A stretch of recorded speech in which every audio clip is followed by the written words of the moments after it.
ng Republika ng Pilipinas, ipinapahayag ko na silang dalawa ay mag-asawa na.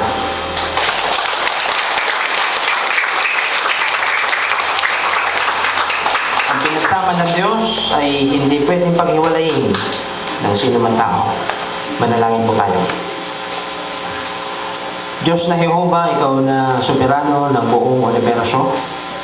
Ikaw na Diyos na ganitong kaisa ng pag-aasawa. Kami po ay lumalapit sa inyo muli upang pasalamatan ka sa tagumpay ng aming gawain sa umagang ito.